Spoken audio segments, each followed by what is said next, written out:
it's a real pleasure for me as a longtime fan to be sitting here with Aaron Gray. Here with Larry Hama. We're talking with Kevin J. Anderson, best-selling author. Mr. Neil Adams. I am here with David Fritz. Axel Alonso, editor. Shadow Stevens. And Devil's Comic-Con with John Delancey. With Tom King. Kevin Conroy. Free comic book day. Denise Crosby. PopCon Pop Expo. You're on location at Star Wars Celebration. Sci-Fi Expo, talking for our second time with Gil Gerard. Wichita, Kansas at Time Eddie. Producer David Gerald. I've got Eric Flint. Are here at Smallville Comic-Con. Wizard World St. Louis. VillageCon in Bentonville, Arkansas. Michael Lombardi. We were talking with Alan Dean. Quincy Allen. Suzanne Landon. Of Starlog Magazine, Mr. Kerry Oakwith. Chris Sami. Len Lee. Dave Schwartz. Mano Inkarami.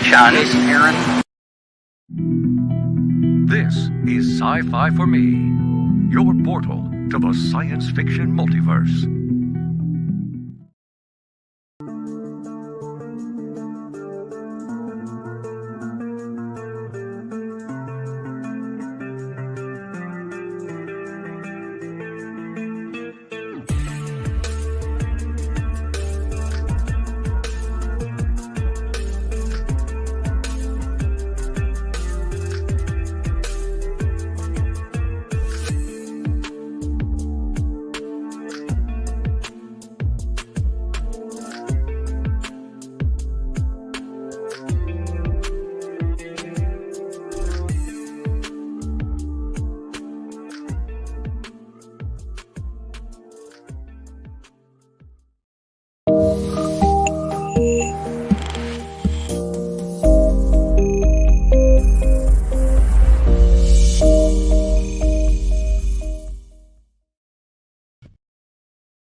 The Immortal Mask, a 1970 superhero crime noir adventure that follows a retired soldier who is given a covenant interview with a death row inmate.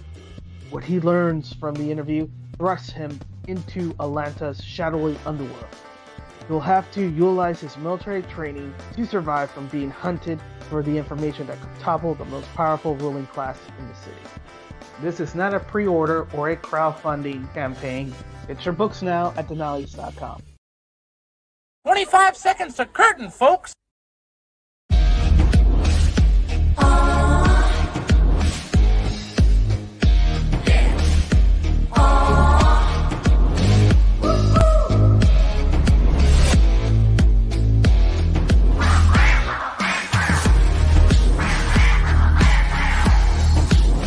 Your favorite podcast is Critical Blast.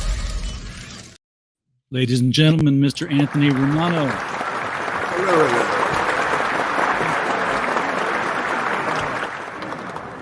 Thank you. Wonderful chat we've got here. Anthony, how you doing tonight, man? Good. How you doing, RJ? I'm jealous is what I am. I see you in your studio all the time. You got all the black light set up, and it just looks like you're in. I've been in radio stations, so I know what DJ booths can look like. It looks like you're in one of the coolest DJ booths ever. That's literally what I was going for. And me, I've got two pieces of rebar in a shelf sticking out here that I slide pipes on with cloth to attach them. So like I'm just encased in this little black box right here. But it works right now. That's it. Whatever works, whatever gets it through, right? Yeah, I mean, I thought about putting some lights around the piping up here, but I'm like, then I can't roll it up. That's the whole point, is to be able to take it off when I'm done and roll it up in a tube. You know, you do. You should get the green screen drop cloths, and then you can. I got do one whatever. of those too. Okay, good. Yeah. And you can do whatever you want back there. Yeah, I don't use it often because my laptop. Okay, I bought this laptop in an emergency because the last one just would not power on at all. Nothing was turning it on ever again.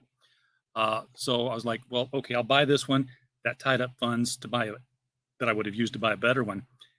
I'll just upgrade the memory. Called a guy, said, hey, this is what I got. I want to put whatever the max memory is I can put on it. I think it's got like 8 gig of DRAM right now, which suffices for streaming, but it's not great for green screen because it's just not powerful enough. Right. He said, yeah, I'll call you back with an estimate. He called me back and says, yours is the only laptop I've ever seen that's like this, but it has 8 gig of DRAM and it's soldered to the motherboard. Oh, geez. Yeah. There's no pulling those chips off and putting new ones in. It's they are what they are. So someday I'll buy a real system and be a real boy. I'll let you know. At work we just upgraded all our computer systems and stuff, for the restaurant. And I grabbed 2 of the old towers. Because they were gonna just throw them away. I'm gonna open them, open them up and wipe them clean and see what they're working with. And if they're good, I'll let you know. If you want, if I can put them I'd love to put 32 gig in there and then just stream with impunity. With no lag. Well, you know what this lag already is like on StreamYard. You run the karaoke streams every now and then. I don't know if you've done one recently, but no, yeah, it's been a while. They're coming back though, but yeah, no, exactly. Like everyone's like, "Oh, do a duet." I'm like, you can't. It's impossible. You can't. Even with the best, even if everybody had the best computer system, there would still be a delay. Yeah. So, and you know what? It's you don't even have to be broadcasting for that to happen. I did a recording because I've got the puppet that I use sometimes here, and that's what I use the green screen for. I'll have the green screen up, and then I put on the green Spider-Man suit, so I'm just completely invisible with the puppet right here in front of me doing its thing. And I had done a parody song in the puppet's voice, and then he was just going to play along on his guitar and sing in sync. I had the audio file in StreamYard. I just clicked it and then I mouthed along. It was perfectly in sync, but the recording was slightly off. So even recording, not streaming, it was a little bit of a delay between the audio and the video. Yeah, and that's a StreamYard's thing, Yeah. So they're not great with that yet. They're getting better. Yeah, it's just the technology is just so. Literally, because to us this all sounds like we're talking as if we're sitting in the same room. Yeah. But literally, from where I just said that and you said yeah, there was probably in reality a good 7-second delay. It's just that StreamYard is compressing it all together.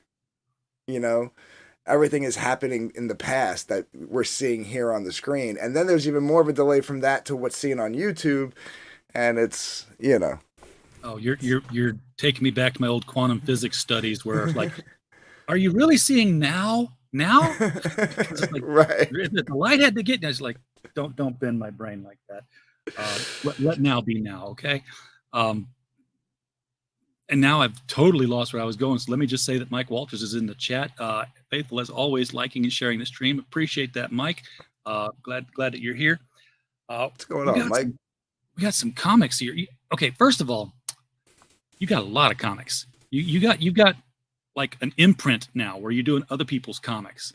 Yes. Expanded into a publishing house, which is what I said that Comicsgate was going to do 4 years ago. I said, this is where it's going to go. And they're like, nope, can't do it. Nobody's going to do that. Everybody's just going to be on their own.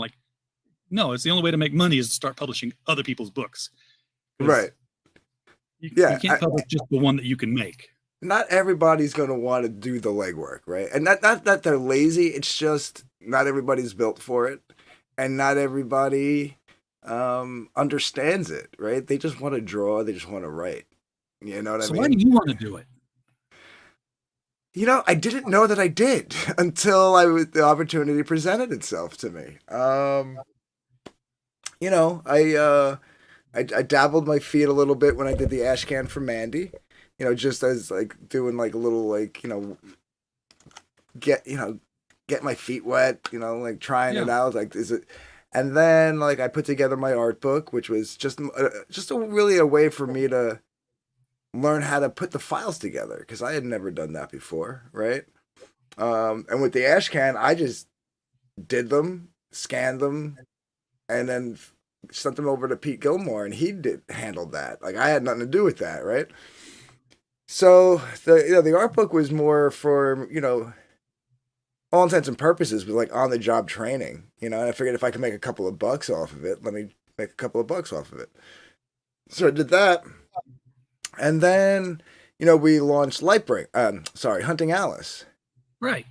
Which is late. Sorry, guys, it's late. I know, but we'll talk about that a little bit. Yeah. Just to get where it's at. And that was really the extent of what I wanted to do. I was like, all right, let's just do a book. And I figured I'd team up with a writer first time out, before I did my own complete like one-man show book, which I have on the back burner. And I was content with all that. And then, fast forward to, oh geez, I don't even remember when it was. Now it's been a bit, but I want to say it was August or September of 21.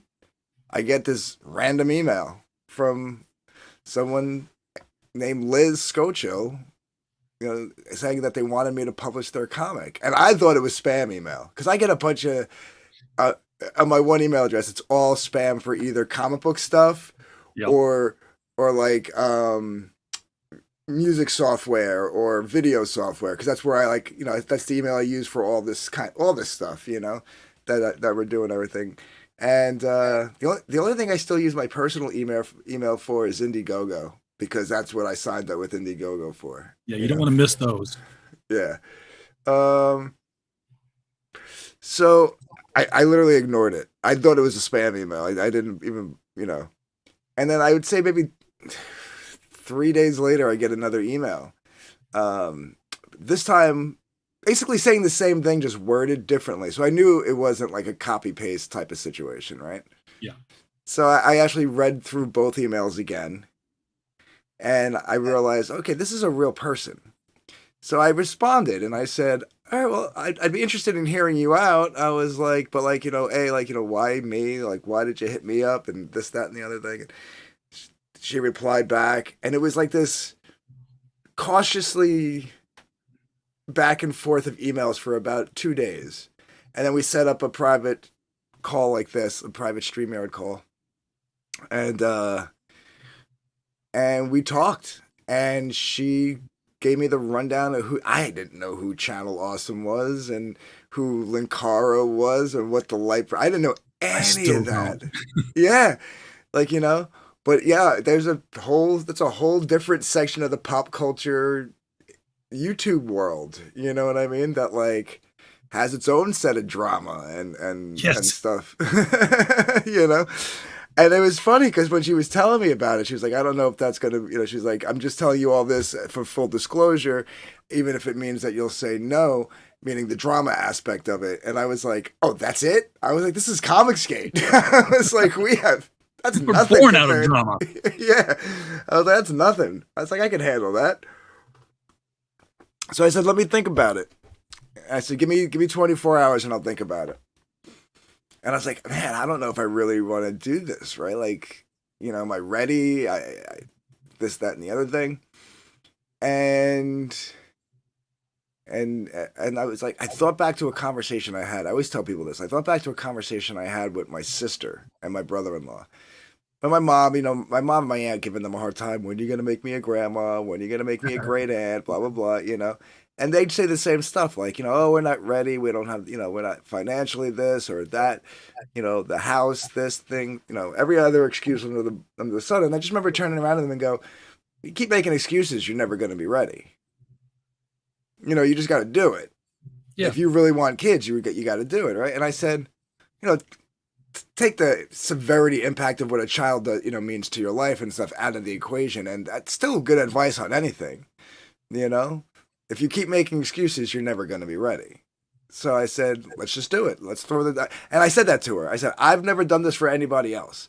I don't want to take responsibility of something without the person knowing that. You're rolling the dice with me, but I'm rolling the dice with you, and we're going to roll the dice together.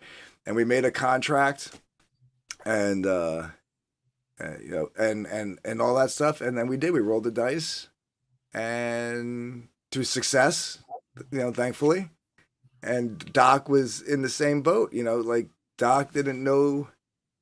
Doc was a different story. So Liz didn't know the waters of comic book world. She comes from RPGs, right? Sure. And she basically cut all her social media out for years. So she was basically radio silent, right? So there was no promotional vehicle that she had. So she could reach out to some old contacts and stuff, but for the most part, you know, she was just a silent voice, you know, lost at sea, right? Whereas Doc is more of a boomer and, you know, just doesn't understand like the ins and outs of Indiegogo and like the new, you know, he comes from the days of like, you know, you draw a picture, you know, a page, you mail it to the inker inks it, mails it to the publisher, Yeah. you know, he doesn't get this whole digital thing, the digital world that we're in, you know. So there's different reasons why people would want a publisher of some kind to help them through, you know. Yeah. I mean, I'm speaking as a publisher, but not of comic books yet. We're actually working on that, but the printers got to be taught some things. It's a challenge. It's like, you know, you're working with stuff. I didn't write any of this. I'm going to be the person making the least amount of money on the whole thing. Why bother? But yet I say that, and then I do another one, and we just keep publishing more people's books. Yeah, I mean that's how it is, right? Like the artists in these situations are usually the ones making out the best. They get paid up front. Yeah, they get paid up front. And then I get a small percentage because like I work it out. It's a little different than what most standard public. Like I'm sure if I ever grew to a bigger size, I would start doing things a little more traditionally as a publisher. But right now, I'm just basically taking a small percentage for basically being a campaign manager, promotional vehicle, and the guy who does the logistics handles like the dealing with the printers and the trading card guys, the tapestry people, all that stuff. And, you know, under a certain amount, right now I'm still doing fulfillment on my own. If I ever grew bigger, you know, then you're the guy that I would be calling. We're here. Yeah. Yeah. For me, it does right now, it doesn't seem the right move to outsource that, but like I'm selling nothing. Right. Just trust me. I tell people about you all the time, and I say, listen, if you can't do it, you know, for whatever reason in your personal life or whatever, RJ, I think if you have over X amount of books where it's going to be like too much on you and it's overwhelming, RJ. For me, eventually what's going to happen is I'm going to have 2 or 3, 4 campaigns going, different people's books and stuff. I'm not going to be able to do all their fulfillment at the same time. Maybe I do one and I outsource the rest to you. You know what I mean? But that's what's great about this community is you have those opportunities. You know what I mean? All found a niche in here that where like I can't make comics. I've written one finally, and it hasn't been published yet. It's going to be coming out as a short story and an anthology from Arrow Comics. Out of Obscurity is the name of it. But you know, that's I wrote that, and I'm like, I'd rather write another 100,000-page novel than write another 8-page comic story. That was hard to visualize because you're writing something to be visual. Yeah. I don't know where this question's coming from. It's kind of left field here. So file 13, it says, I'm looking for a writer who's good with action and knowledge of Chinese folklore. Where is the best place that has these specific filters? Ooh. God only knows. I mean, you know, I'd hit Twitter and start searching, you know, the hashtags you would think of for those kind of things, I guess, and see who's talking about it. Yeah, just look up comic books, hashtag comic books, comics, Comicsgate, Iron Age, any of these things that have I mean maybe Fiverr. Yeah. I've used Fiverr before. I've been happy with what I got. I've heard horror stories, but I've not had any problems with it.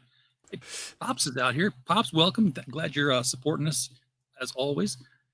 So yeah, I mean, just start throwing your idea out there. You know who the writers are in the community. Just say, you know, just question them, interview them. Say, hey, do you know anything about, you know, whatever time period you're wanting to write about?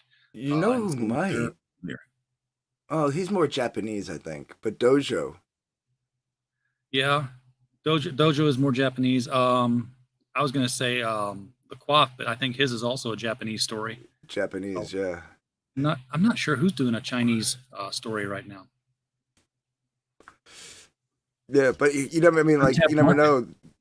Those guys, you know, being that they've done their due diligence on history, you know, a lot of the Asian and Oriental cultures kind of interweave. Yeah, they might know. And of course, the thing about writers is that, you know, if they don't know something, we're very autodidactic. We teach ourselves what we need to know for the story that we're writing. So if you go to a writer who knows absolutely nothing about China and say, I need a story, you know, written in the 5th dynasty about, I don't know, a Buddha Zen master. Well, a writer worth his salt is going to go to the library or somewhere and say, 5th dynasty, Buddha masters, what did they do? What was the time like? They're going to teach themselves everything they need to know about the setting and immerse themselves in it. And then forget all about it when you're done. Yeah. No, that's exactly true. And like I said, talk to Dojo. He might know, you know, and like the one thing is once you start asking writers, they'll be like, oh, I don't know. It's not really up my alley. I don't have time to do what RJ just said, but you know what? Talk to this guy because you know, writers tend to talk with each other. Artists tend to talk with each other. Everybody knows their specific ins and outs and wheelhouses and stuff. So once you ask one, you can probably go down a rabbit hole of writers and someone will be like, oh, talk to him. Oh, talk to her. You know what I mean? So, you know, best thing to do is just start asking. You know, just start. After a while, you'll have people asking you, saying, "Hey, did you find that writer yet? Because I have, you know, I'm available." Right. Yeah, that's true too. I've known that people have asked me like, "Oh, do you know an artist?" I'm like, nobody who's free at the moment. And then like 2 months later, somebody gets freed up who's like right in that person's style, and I go, "Yo, did you ever find that artist? Because I know somebody now." And then it wound up working out. You know, so you never know. We have got the stream to add here, the Lightbringer stream. But before I do that, we talked about your first comic, Hunting Alice, and it's late. Where's it at? I mean, I don't mean where's it at. I'm not saying where's my book. I'm saying where's it at in the process? Where's how close can we say that it is to being delivered? I would say, because all right, so there's a lot of drama going on about that out there in the Twitterverse right now. Yeah. Your saving grace right now is that you're not Cyberfrog. Right. Because Cyberfrog, I did the math. It was like 18 months late, which apparently translates to 4 years in some people's minds. Right. Yeah, we're only 13 months. So yeah, I was gonna say like December 2021 was your first target date. Yeah. So maybe it's more than that. Maybe it's 14 months, 14 or 15 months. Yeah. But here's the thing. It's probably going to be another. Hey, Pops. It's probably going to not invite Doc to another Pariah stream. What? Give him the link. Listen, I've been at work all day, and then he did send me. I just saw he sent me the link, and he says give it to whoever you want. So I didn't even tell Liz. Like I feel bad, but I was like I just didn't have time to reach out and like you know, I didn't want to be like at 7:45 to Liz and Doc. Hey, I'm going live with RJ in 15 minutes. Get ready. You know what I mean? And pull one of those things. So I was like. And then, you know, RJ said, he's like, what do you want to talk about? I was like, we'll talk about all of them. I was like, right now, I was like, though, we got like 8 days, going on 7 days left on Lightbringer. So that's like the one I got to really like push a little bit. But yeah, we got a big bump yesterday. It was huge. Got a huge bump, dude. 7 days left and we just need $1,400. So I think we can do it. You're at 52.30 right now. It's a fixed goal. So it's one of those, if you don't get it, it's not happening right now. Yeah. No, it'll happen. See, Liz even said, she's like, you know, if we don't make the goal, I don't mind putting it out of pocket. But I was like, hey, man, people have been burned so many times with books that I think a flexible goal would scare some people. Yeah. So the fixed goal was my call, where I should have just done a flexible because we're that close. It would have only been $1,400 out of her pocket. You know what I mean? But you know, if it was flexible, maybe we wouldn't have got this close. You know what I mean? Exactly. Yeah. So people will be like, well, I don't have to give it any more money. I'm going to get it either way. Right. So tell me about Lightbringer, because I'm like, I know a little bit about this from the first volume, and I heard words tossed around like public domain character, but I'm like, but it's not that old. Is this some character that was just released into the wilds, like, hey, I got a character, make your stories up. All right, so Liz's partner, and I think at one point even X, created this webcomic called The Lightbringer. And it was horrible. It was heavily panned for like this MS Paint scribble type art. And it was just very tropey. You know what I mean? Like the character was basically a ripoff of like Spider-Man meets Green Lantern with a cape. You know what I mean? He like constructed like things out of light. You know what I mean? And the villains were just Jack-o'-lantern. Yeah, like the villains were just like there was like a street gang called the Snakes, I think, or maybe the one character's name was called Snake, and like he carried like they had like subservient women like slaves, like literally walking them around on chains and stuff, and the main character stumbles upon a rape in an alley and runs away. This guy's not very heroic. It was just really heavily panned. Like, and this guy was a comic book critic, right? Like that's what his thing on Channel Awesome was he criticized comics, you know? Ooh. And then he comes out with this horrible webcomic that he got ripped hard. So after about like a year or two of getting ripped, he just was like, that's it. I had enough. He's like, I don't want anything to do with this character anymore. It's in public domain. Like, anybody could do whatever they want with it.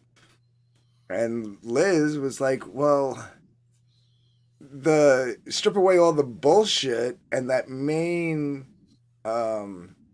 core idea that was there was a good one, right? And then she just took it a step further and basically... I don't know. She made a McDonald's cheeseburger into a nice New York strip steak. You know what I mean? Like that takes some doing. Yeah. So, so our Lightbringer is different. Our Lightbringer takes place in a small Midwest like factory town that has basically gone under. Factories have closed up shop. The economy's getting bad. This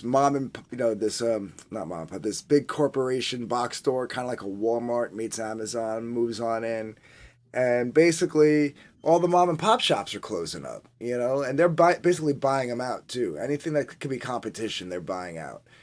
And if you don't buy out, their sleazy lawyer Jason Angui, which means serpent in Latin, so that's where, you know, she kind of throws head nods to the original story, right? So the one villain that Jason Angui, whose last name, like I said, is Latin for serpent, is like what takes over as the villain here, what was the snakes in the original story, right? Hannah, who is Carter Graham's friend, she isn't enslaved in like the physical sense, but because of the economy of the town, the law firm that she worked for did some cutbacks and she was laid off because she was the youngest one in the firm. So she had to go work for the legal department at Valkyrie Mart. So she's enslaved in a more economical and metaphorical sense. Yeah, like she's got a son who needs certain kind of medication and this doctor specialist. She needs the money. She needs the health benefits. This is the only game in town that she can get a job at right now because it's a small town, right? So like there was like 1-2 law offices, you know, unless she wanted to go work for the corrupt, DA's office. That was her only other option. So yeah, there's a lot of things that she did like that like she took elements and then like flipped it on its head in here. So instead of physical enslavement, we have, you know, economic enslavement, you know, and stuff like that. We have the general manager, who we don't know his real name. He just goes by the general manager, who in book 1 and even in book 2 seems to be the one running the show, but we kind of find out later on that there might be something pulling his strings in book 2. So,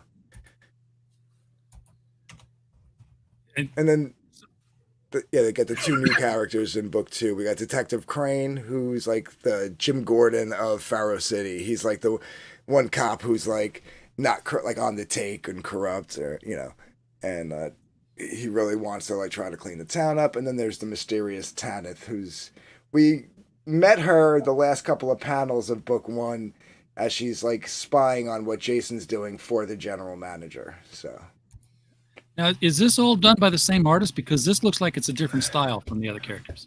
Yes, so we had to get a different artist. We had Vic King on book 1.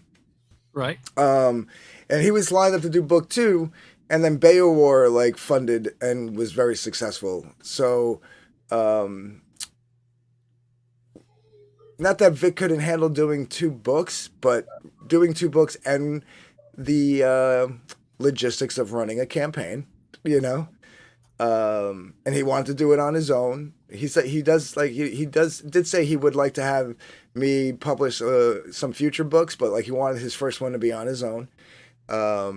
So we were like, all right, well, you got to do your thing and congratulations, but we also have to kind of move on, move forward ourselves. Sure. So we got Dean James to come in and do book 2. Okay. The guy who did the Embrace. I know Dean. Correct. Yeah. Great stuff. So, and this is actually Dean's cover. This is the cover C. Oh, that is fucking awesome. How wicked is that? That's hand painted. Oh, jeez. It's not even digital. He is so good. Yeah, he's really good. He's leveled this looks up. Like a heavy metal album cover of some kind, right? Like somebody told me that was Vicky's portrait, and now I can't unsee it. Oh, well, no, I'm saying nothing. I'm neutral. I'm RJ for all people. But we did. If you scroll down, Vic is still like at the part of the team. Covers A and B were drawn by him before the Beowar campaign, so he graciously let us keep those and use them on the campaign. So we have that one and the cover B, which I colored that one actually. So the Lightbringer costume is that more of a Roman centurion kind of look now?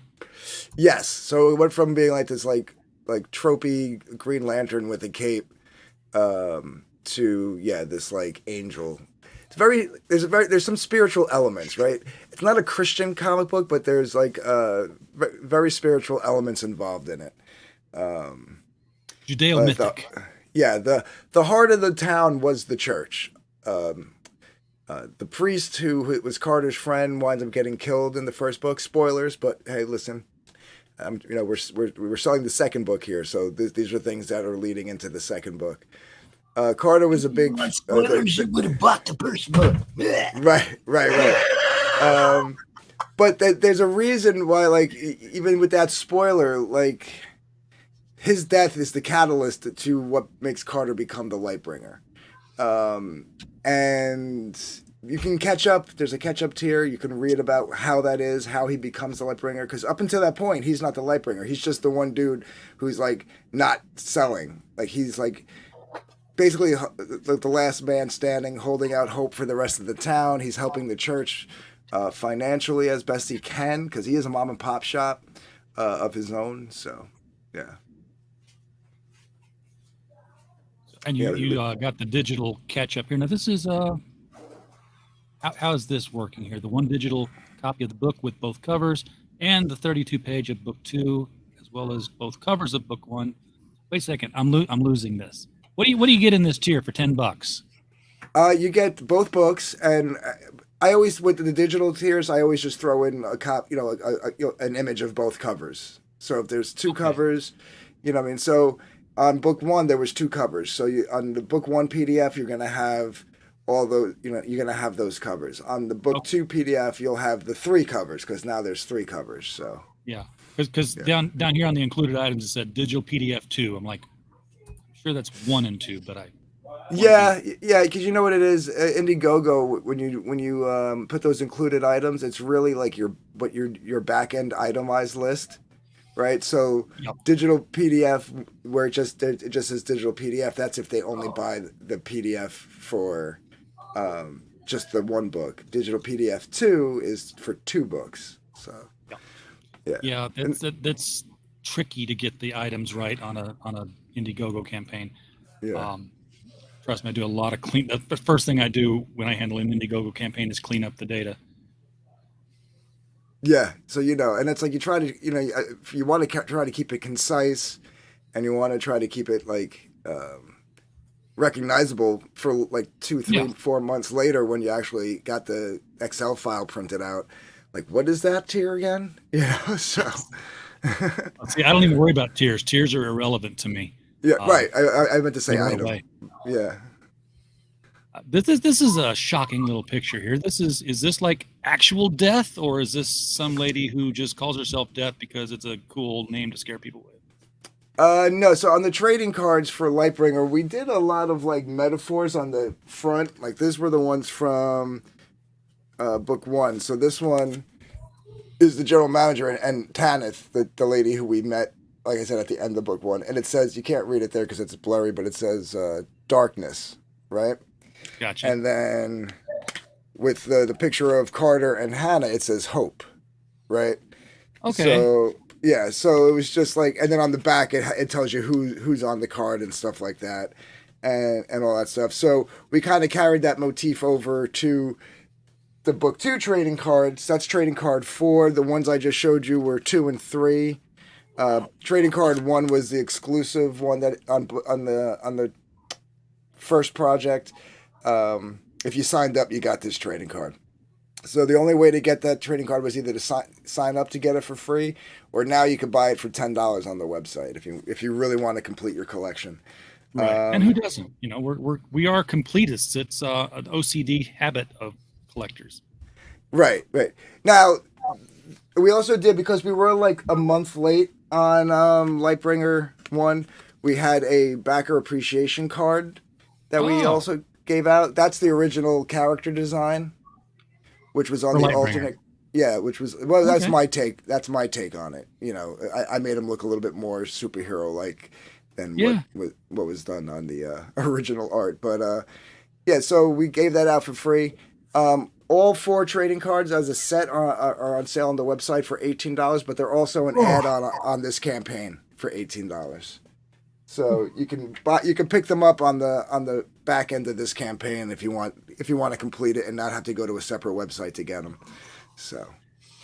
Oh, this gorgeous cover is actually, all these covers are for sale, but I'm scrolling down. It's scrolling sold. down. It's it's sold already? Okay. Yeah, all the original art sold so far. That's no point in going further down then. Are all the Anthony Figueroa cards sold? No. So there's 5 sets. Those are 5 of the 10 that he did. He did 5 Lightbringer cards, and he's doing 5 of his own. 2 sets are sold, so there's 3 sets left of the Anthony Figueroa. You've got quite some interesting tiers in here, because you've got 3 different covers, A, B, and C, 12, 12, and 12. So you're not doing the upcharge for any new cover or saying, hey, we're making fewer of this cover than the other, so we're going to charge you more for them. Seriously, 0 claimed of the Dean James cover. That's criminal. That is criminal. Yeah. Now, the very first featured tier, the Searing Light of Justice tier, that's our subscription tier. So anybody who backed that is going to get the Dean James cover thrown in. Because originally there was only the 2 covers. We added the Dean James cover after we flipped over into our second 30. So people who already backed, they got a bonus. Get a bonus, yeah. They're going to get that. So. Okay, well, that was a good deal. But I know you've been doing these blacklight tapestries. I've suggested this to other people who've done comics because of their cover art or the coloring that they use. I'm like, this is a beautiful blacklight poster, and they're like, oh man, but they're just so super expensive, to print a blacklight poster. What am I missing here? Because you've apparently been able to do it. Yeah, so they're not super expensive. The posters, I like the ones that like EVS does, where they're flocked, which is that velvet. Those are expensive. Your plain printed paper blacklight poster, they're not that expensive. I mean, they're more expensive than a regular poster. The tapestries, now that's a tough one, right? I can't recommend that. like they come with their pros and cons. The con is they are, at least with the company I use, they are a little pricey to make. But if you wanted to, I can get you into a program with the company where you get it at a 25% discount, which is still a little pricey for an item. But when you mark it up, your markup isn't going to be a huge profit margin, right? You're going to make some money back on it, but it's not going to be like your typical mark it up 3 times. You know what I mean? To make your money back, right? You're just gonna mark it up a little bit just to make some money back on it. The pros to it are you don't need a minimum order. If you need 1, you just order 1. If you need 100, it's the same price per unit for all 100. You're just going to save your money on the shipping on the shipping. Sure. You know, because like if you order 1, it's gonna cost you like $10 for them to ship you the 1. But if you order 50, it's gonna cost you $14 for them to ship you 50 of them. So that's where you save your money through that company. But then you're also saving money on with a poster. You got to roll it up, put it in a tube. That's separate costs on shipping materials. This folds up, put it in a comic book baggie, put it right in the Gemini mailer. There you go. Yeah. No extra shipping cost. You know what I mean? That's thinking ahead. But like I used to hang out in high school with, buddies who had blacklight posters up and, records playing. And I remember my clothes were glowing under the black light. So it was like, isn't it just color selection? It's not really like specialized ink or anything, is it? It is a little bit, right? So it is the color selection and certain inks, especially when you're dealing with like images, right? Like a solid white T-shirt is going to glow no matter what. It's white, right? Yeah. The right kind of yellow will pop. You know what I mean? And those dyes that are in your clothes are basically, it's the dye, right? It's the type of, so those dyes that are in your clothes that naturally reflect in blacklight, it's easier because it's just one solid color. But now when you're dealing with an image that has 15 different colors in it, you got to pick and choose which color, number one, is going to be the one that pops. So sometimes you have to tweak it, right? Like for the Pariah blacklight poster, the one of the Golem, we tweaked it a little bit. Just for the poster. We brightened the greens so the greens pop. Because greens, yellows, oranges, pinks, those are perfect for yeah, and they're not even really greens. It's chartreuse and fuchsia, and right. You got to get those neon like colors in there to really get a good glow. Exactly. So you got hats. I think this will make Lightbringer great again. Were these on the last campaign? No. So when we did the first campaign, Lankar, the original creator of the Lightbringer, who has Trump derangement syndrome. And the reason why Liz got blacklisted and why she came looking at the Comicsgate people, because apparently she reached out to a couple of other people. I don't know if she ever got I never asked who they were, if they responded or not. But she came looking because she was like, she's like, I've been canceled. I need uncancelable people to help me do this. And she knew that we were uncancelable, right? Right. So that's why she came here. So, because when trolling her ex. So when she got banned, when she got blacklisted because she voted for Trump. She is a post-op transsexual woman who understands that she has gender dysphoria and is biologically a man. She also knows that if you're going to accuse somebody of, if you're going to accuse a man of assault, you need to have evidence. You can't just say it. So these were things that her friends over at Channel Awesome were like, no, you can't say that. You can't vote for Trump. You can't be a conservative. And she's Christian. Like, she's born again Christian. Right? She's like the biggest walking oxymoron I've ever met in my life. So, so these were no-nos in her friends, friend circle. So she got blacklisted. She couldn't get into a certain RPG. She could have got a job with another one, but because the other woman was trans, she was trans, her friend who was going to hook them up were trans, but because she mentioned that thing about assault on women, they felt unsafe with being around her, so she wasn't she didn't get the job. She was the wrong kind of trans. Right. Yeah, she was the wrong kind of trans. So when we did Lightbringer 1, somebody goes, "Hey, Lacar, do you know your ex is doing a book called Lightbringer, and she's on a podcast right now." I forget what channel she went on, but it was a guy who was like, for lack of a better term, enemies with them. And he was like, "Doesn't surprise me. She's a Nazi piece of shit Trump supporter." So she was like, "What do we do? Do we answer? Do we respond to that or anything like that?" I was like, "We're in the middle of a campaign. We're just going to stay professional." And then joking around, I was like, "We'll do something on the next campaign that'll really." And then we started making jokes about these MALGA hats, and I was like, "That's it. That's the middle finger. He has Trump derangement syndrome. Let's put the name of his character that he let go of, and put it on a Trump hat." So it says only one claimed here, but I think we have like 10 or 20 claimed on the add-ons, because everything is an add-on. That's the way to do it. Just make everything a la carte. Yeah. Turn it into a shopping cart system. I'm going to speed through here the rest of this stuff, because you can get all 3 covers for $30. That's a hell of a deal. That's $6 total savings, and over buying them all individually. Yeah, and then mind you, we sold the book 1 for $20. We lowered the price because of the economic situation that we're all in right now. We did the same thing on Pariah. We crunched the numbers, so that's why on that catch-up tier you see it's $32.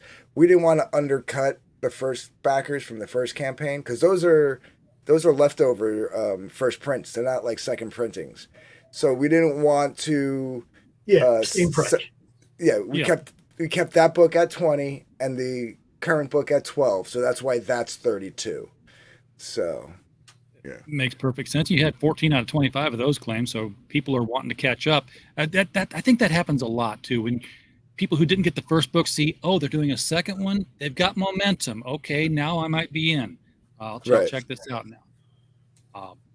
Spear of Justice. This is the book and the black light and the hat. So yeah, it's not a subscription tier, but it's got the three big items that are on the campaign: the tapestry, the hat, and the copy of the book, right? And of course the trading card. Yeah, everybody gets the trading card. Yeah. So if you don't want the subscription tier, you don't want to spend $110, you don't care about the variant covers and all that, you just want a copy of the book, but you dig the hat, you dig the tapestry. That's the one for it. But everybody seems to either want the catch-up tier or the subscription tier. So that's kind of cool. Yeah. Oh, look at this. You got a John Dillard crossover print too. Yes, if you back both Pariah and Lightbringer, you get the crossover print between the Elizabeth and the Gollum and Carter from Lightbringer. And that was going to be just a print, but that came out so beautiful. I'm going to make that a full-size at least an 11 by 17 poster. So awesome. Yeah. We've talked almost an hour, and I want to make sure that I also talk about your other project, because you're doing 2 side by side.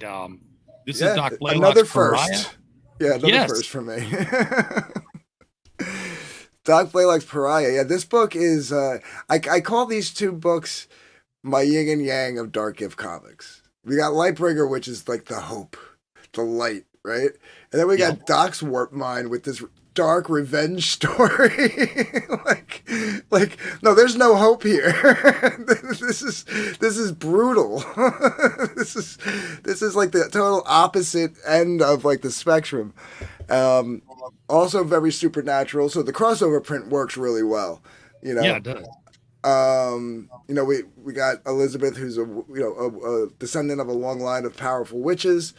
Works for she doesn't work for a Russian crime boss. She works as a bartender at a club owned by a Russian mob boss. I always say she works for a Russian mob boss, and it makes it seem like she's complicit in their stuff, and Doc always yells at me for it. So she stumbles upon a murder, a hit, right? And goes into witness protection, but they find her. They brutally beat her and use her, and then they basically think they leave her for dead. And then when the body doesn't turn up on the news, and there's no word through their connections at the police department of like this Jane Doe, anything, they kind of realize maybe she wasn't dead after all, and they kind of go looking for her. And she's back at home at her grandfather's, hiding out, and he basically trains her. It was the one that trained her in in her heritage, in her witch magical heritage.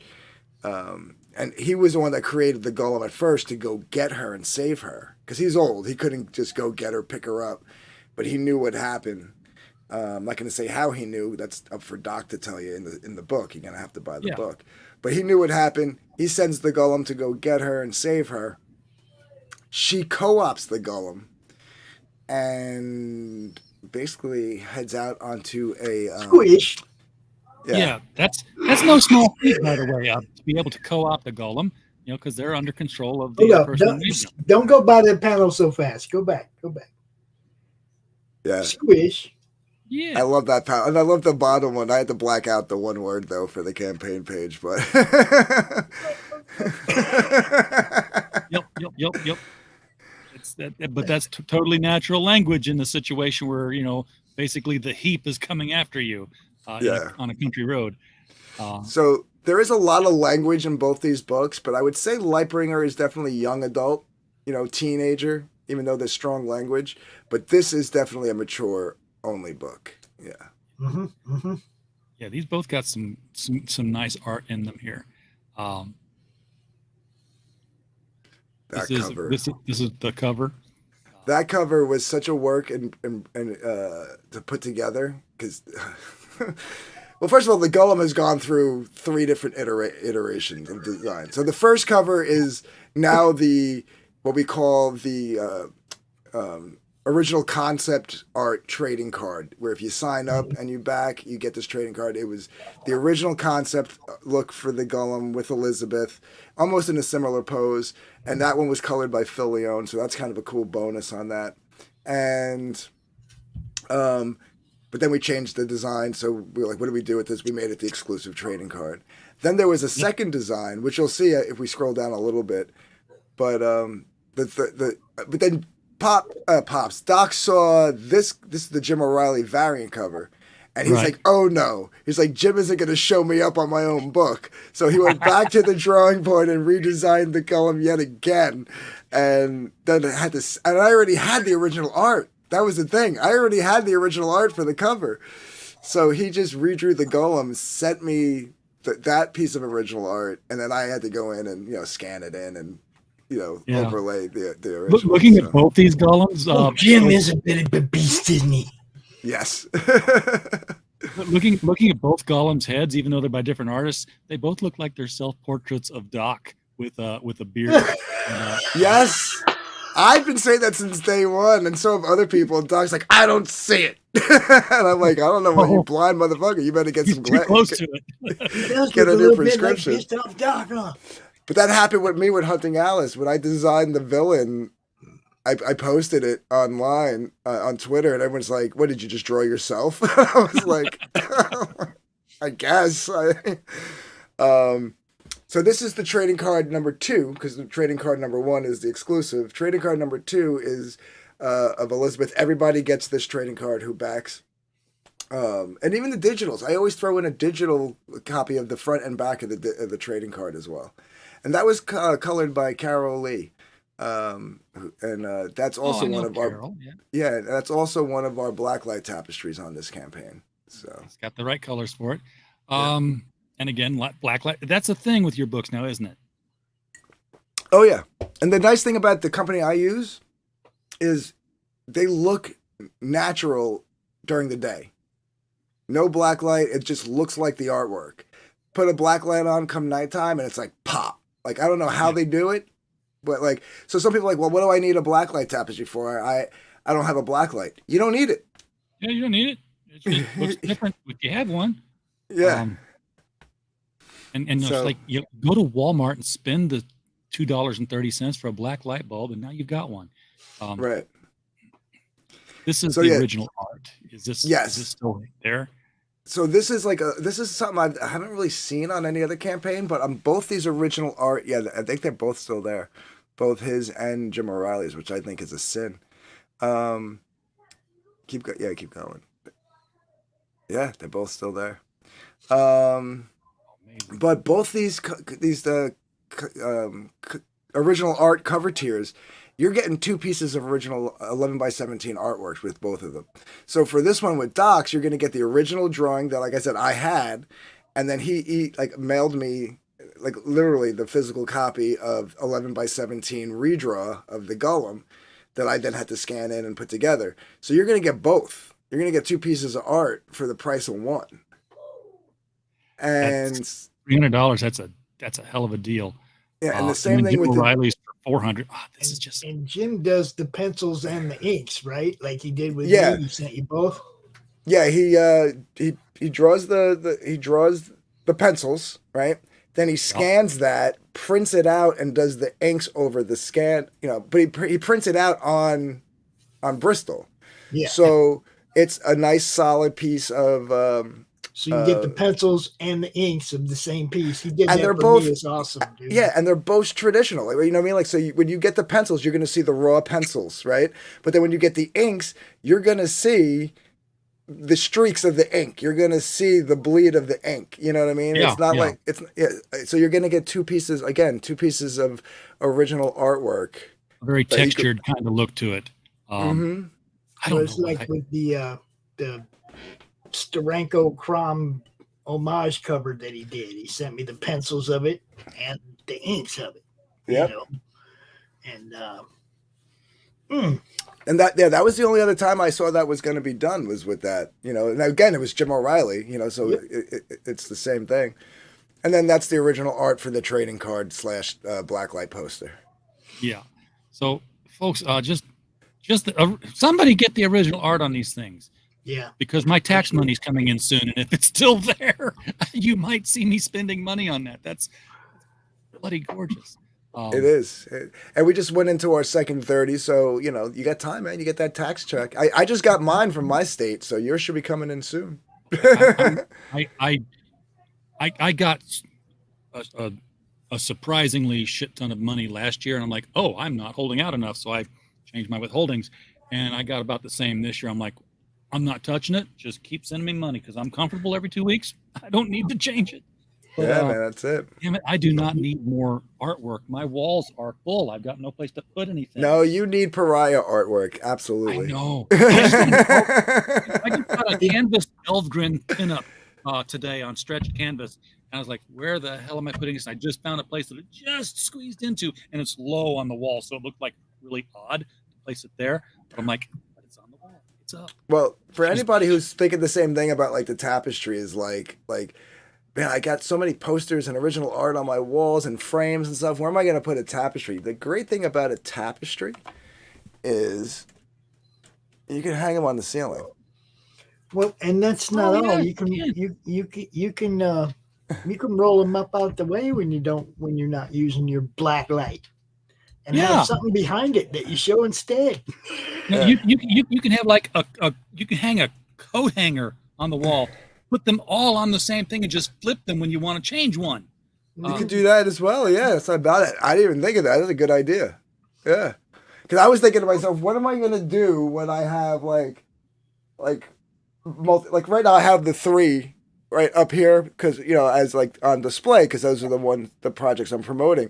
What am I going to do one day when I have like 2, maybe 3, 4 projects going, each with 1 or 2 How am I going to fit 8 tapestries behind me?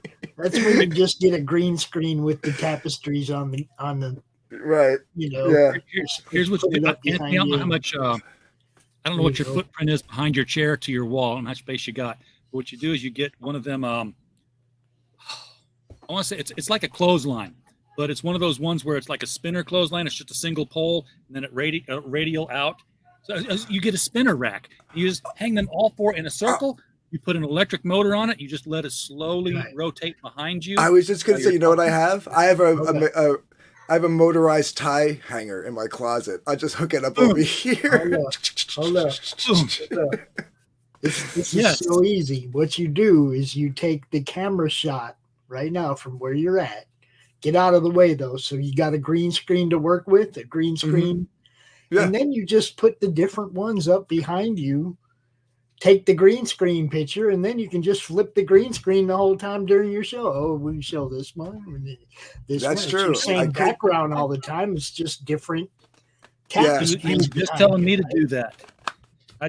He was just telling me to do that at the beginning of the show, and I'm like, I've got one, but my computer's not powerful enough to process it, which is why Marmalade hasn't come out nearly enough. I have one. Yeah. That's what you saw, but when I was showing the ceiling, those hooks that are hanging there for the green screen. When I want to put it up, Yeah, because I've got another song that he's got another song that he needs to do. I mean, he just did that Eliza Blue, but Pops, I went out and bought the karaoke track. Believe it or not, there was no YouTube karaoke track for Crosby, Stills, Nash and Young. Probably not all 4 of them on this one. Immigration Man. Oh no. Oh, okay. Here's what you need to do. Anytime you're looking for karaoke tracks, I'm going to give you already bought it, but I'm going to say, like, if you in the future, 2 great YouTube channels, 2 great guys. One is called CC Karaoke, and the other one is called Revision Karaoke. Revision. His name is Brad. He'll come on my open mic night sometimes. They custom make their own karaoke tracks. That's awesome. They use AIs sometimes to just pull the vocals out of the original track, and it's literally the actual song without the vocals, or they custom make them. But see, when I've had the actuals, I always get flagged. It'll get flagged later on. Say, oh, you can't monetize this because this is copyrighted music. Yeah, you're gonna get that even with like the cheesy ones. Eventually, it'll catch up. Even if it's a close copy, they're gonna flag it. Yeah, it just sometimes it takes the algorithm to recognize it, because out of nowhere I'll get like a copyright claim on an open mic night stream from like a year ago, because they finally caught a karaoke track. You know what I mean? So you're gonna get them anyway, But these guys, they have stuff that like you can't find. Like the biggest karaoke DJ in your town that has the most karaoke tracks, these guys have the songs that they don't have. And if they don't, you just reach out to them and they'll make it for you.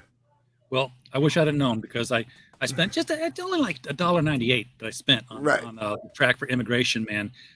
But we're going to record it. It's all going to be about tabletop gaming and how he can't play it anymore, and he's been banned from Dragon Con. Because he let in the imitation fans. You don't let in the imitation fan. and the lyrics are all done. He's just got to actually sit down and do it now. But that's awesome. We've discussed it. The computer's just not up to snuff yet, and it never will be. So, maybe someday we'll see. I don't know. I don't know where I'd put it. I got 7 boxes of leftover comics here from campaigns on the lower shelf, not counting the 3 boxes of campaign books that are higher here, the printers, all the Gemini mailers and the boxes and other people's materials. And that's not even counting the Gemini mailers downstairs that are in the storage room. And the shit behind me here that it's going to get time, but you're going to have to rent out an office space, brother. No, he needs to just go to a couple cons and unload some books, man. I need to unload some books. But no, when Reenie's comes around, yes, I will have a storage unit, a security place loaded, because she's going to seriously. It's going to take 2 UPS trucks to bring her books. I've checked the backers and I've checked the clients. Like there's no way it's going to have to be delivered somewhere else. Right, or I mean, some of the big guys they use like a certain. For lack of a better term, delivery service. They don't use like the standard UPS or anything like that. The printers, it's like a consignment thing, and not consignment. What's the word I'm looking for? Well, they've got contracts. Yeah, and like, cause like somebody asked me to do them. I'm not going to say who, because they can really. People rip him apart for working with me, and people rip me apart for doing a favor for him.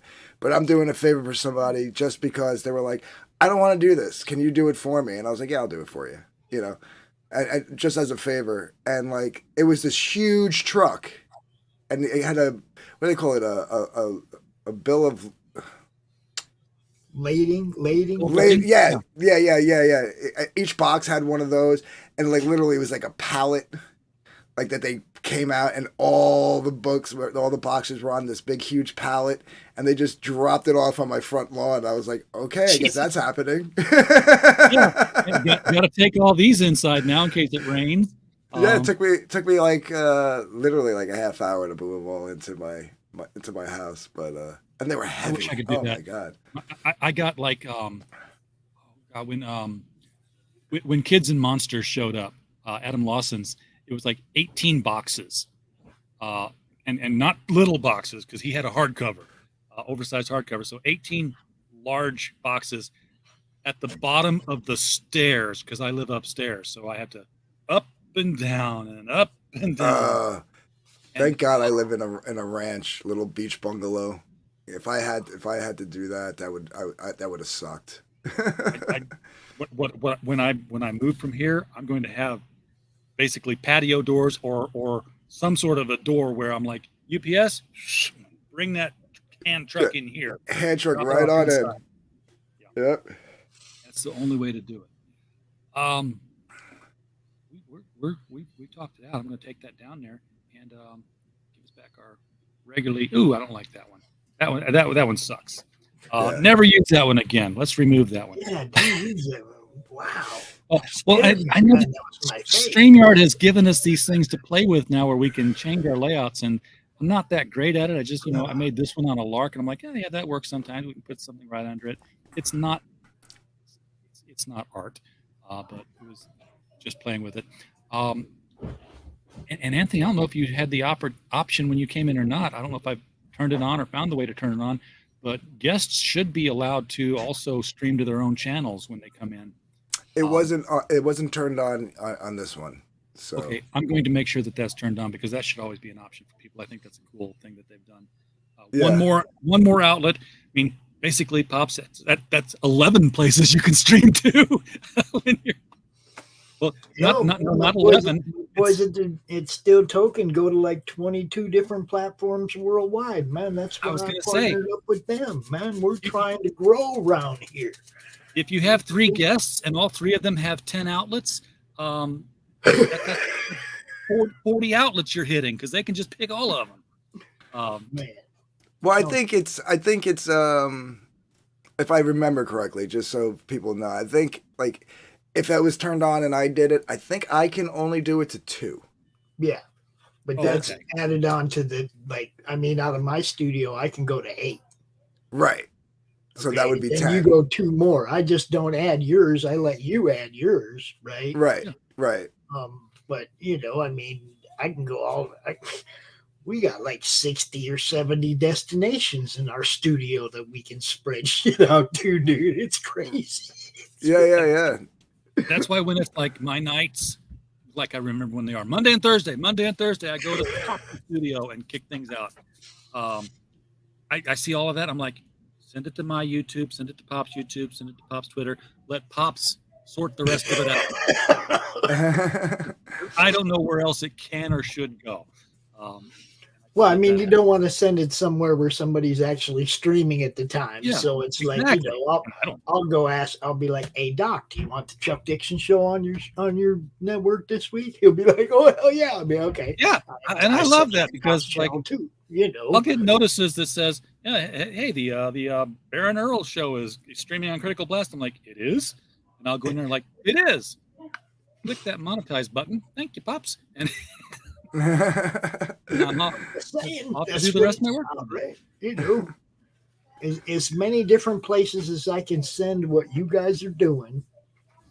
If I'm not sending it everywhere I can, then I'm not doing my best for you guys. Now, is everybody streaming all their shows at every time? No, like say I had 3 shows a week that I did I'm not right now. I'm off schedule, but like I used to have certain scheduled times, but when I wasn't doing projects. So let's say I was doing open mic night 8:00 Monday. I was back doing my toke time on Wednesdays at 4:20, and let's say I did my promotion stream on Thursdays at 9:00 again. So I have my 3 shows. Would all 3 shows be shared out all the time every week? Because I feel like maybe only 1 or 2 should be, and like keep one show off to generate. You keep what you want exclusive to your channel. Right. Okay. Yeah, that makes sense. Then. All right. Cool. Yeah. Yeah. No, that makes sense then. Yeah. Okay. Cool. Yeah. And because Pops is partnered with me, because that's how we initially did it before he went crazy and became Ted Turner of YouTube here. We can enter each other's studios, which is why he's here now. We're actually in my studio tonight. But I've only business partnered with one guy. It's him. I didn't pay the other thing, but I can pick his YouTube channel. And then if somebody else is in his studio and picks his YouTube channel, he's got 2 live streams going, and they're both on the same YouTube channel. They're just different streams. Right. No, it makes sense. Cause like, I get the concept, right? Like if I'm only subscribed to Pops and then all of a sudden I see a Critical Blast stream, like, who is this guy? It's supposed to make me go over and subscribe to you. Right. Exactly. But if you're streaming every show, I was under the impression everybody was streaming every show. I'm like, if you're streaming every show every night, every week to Pops' channel, then there's no point for me to go over there because I'm already subscribed to Pops. I'll just continue to watch it on Pops. You know what I mean? Yeah, so, but I do. Yeah, but it's cool that this is the other thing though, Anthony, that it's not like every show, like, you know what I mean? Because then that gives an incentive, like. Yeah, it doesn't have to. My channel is eventually just going to be for shorts, which will be ads for the shows on the Roku network. Right. So I still want people to go sub to your channel. Right. Because my channel ain't always going to be on YouTube. Right. Mine's eventually just going to be an ad. It's just going to be an ad all day long. Hey, we got this show, this show, this show, this show, this show. Oh, go check. No, that's smart too. Yeah, but like I said, if you have like 3 shows and you only air 1 on the network, or 2 on the network, and leave 1 or 2 exclusive, that gives incentive. Oh, you like my open mic show? Come check out Toke Time over on my channel, exclusively on my channel on Wednesdays. You know what I mean? And it makes sense. You know what I mean? Like, does the horror movie club here, but he does the spaghetti western on his channel. Right. But now I still show a replay of the spaghetti western show because it's a good show and the people on my channel like it and they watch it too. Right. Yeah. I mean, because we show it in Facebook, we show it on Twitch, we show it on Twitter. It's like we just air it out. Now, see, that's not a bad idea. If like you did it like a week behind, right? Like if you took the spaghetti western, like he does it Monday night. Today's what? Today's Tuesday the 4th, right? Of last week's. Yeah. So the following week you go, this was last week. If you want to catch it live tonight, see, and then it's like watch it later tonight live. You know, the thing that you can trip yourself up with, StreamYard has given you a loaded weapon here. It's like you can stream to all these places, but YouTube, if you stream to 3 places, they will strike your stream because they'll mark it for spam and deceptive practices. Because you're streaming the same content to multiple channels at the same time. And they just say multiple channels in their description. 2 is multiple, but they let that go. But 3, right out. They will cut now, you. See, but I don't have a problem with the open draw stream. That one goes to the madness. It goes to Doc's channel and it goes to Rich's channel because they're usually both there. They never hit it, but we're not playing videos or anything. It's just people drawing. Right? We're not drawing attention to ourselves by striking the algorithm in any way. Yeah, you know, I was doing a public domain movie at Christmas time, and that's when they cut me. I mean, it was public domain, but they didn't strike it for copyright. They struck it for the spam and deceptive practices. Yeah, so and they struck it on his channel, and was it your channel and Doc's channel, but not mine or something? It's like they don't even know what they're doing over there. You know what I mean? It's crazy. There's Carol. Right, well, we're wandering now, and I think that means it's time to probably wrap it up. So, Anthony, you better introduce Carol since she's part of the crew over there. She's the colorist. Yeah, she's now a full-fledged member of the DarkGift Comics family. Just point like this at that tapestry behind you. Just point at it, Anthony. She did the colors for both. Yeah, the two Pariah ones. You know. She did the color for the Gollum and the Elizabeth one, and then of course that's the Lightbringer one on the current campaign. And if, like I said, if you back both campaigns, you can get all three of the 2023 DarkGift Comics tapestries, and you're gonna get that sweet ass Frank Frazetta style John Dillard crossover poster. So cool. All right, Anthony, thank you so much, man, for coming on. I'm assuming Lightbringer's an ongoing. You're just going to keep making them until you're tired of it? She has outlines for up to 24 issues. Okay, big plan. The first 3 is the Genesis storyline.